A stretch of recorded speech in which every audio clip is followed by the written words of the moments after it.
European stock markets are trading slightly higher, with the UK's FTSE 100 index up around about 7 points. The DAX in Germany currently up around about 25 points, and the Euro Stoxx 50 index higher by around about 8 points. In the currency space, the US dollar is a standout winner against its rivals. The Japanese yen is weaker and the euro is somewhat stable.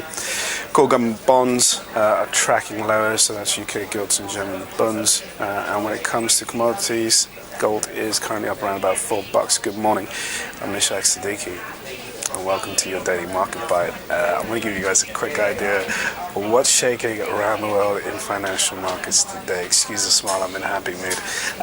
So let's kick it off with what happened in the overnight session in the US. So record highs for the Dow and the S&P again, and that was on the back of some encouraging data from the US. We had the Chicago PMIs, which are much better than expected, and that was followed by the Michigan Consumer Confidence Report. Both pretty good data pieces. US jobless claims for the week were also better than expected, and that's a reading out of the labor market. Quite encouraging for investors, given the fact that we have payrolls out from the US next week. Durable goods orders from the US were weaker than expected, dropped 2% in a month, but investors chose to latch on to the positive data releases. So we saw both the S&P and the Dow rally to fresh record highs, which is not surprising anymore. Both these indices have been recording fresh records high during the course of the year, particularly in the last quarter of 2013. Now, that was good news for Asian markets. They responded pretty well to the strong session out in the US. The Japanese share markets rose very sharply, and also at the same time Chinese stocks gathered some steam. And coming into the European session this morning, we're responding positively to the overnight sessions in the US and in Asia, but at the same time there is a bit of hesitancy going forward. We do have a number of economic data releases that we are going to contend with. The Eurozone M3 release, we got the confidence indicators out from the Eurozone, so those are prompting a bit of caution. We also have German inflation data out later on.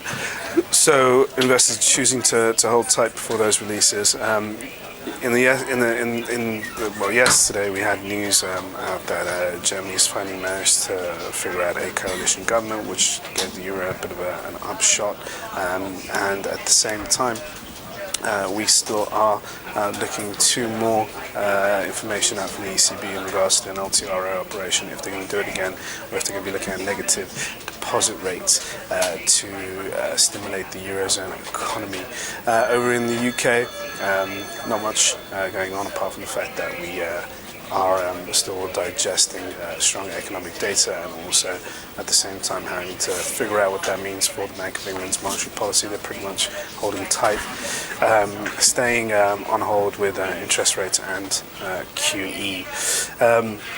It's Thanksgiving in the US today, so happy Thanksgiving to all of the watchers, the viewers of this market bite in the US.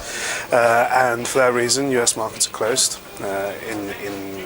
to observe the Thanksgiving holiday, and tomorrow it's a half-day session in the US. So volumes are going to be lower for that reason, and that's all for your daily market, but I've got nothing else to say. I'll stop boring you guys now. See you all tomorrow for another daily bite. Cheers for watching.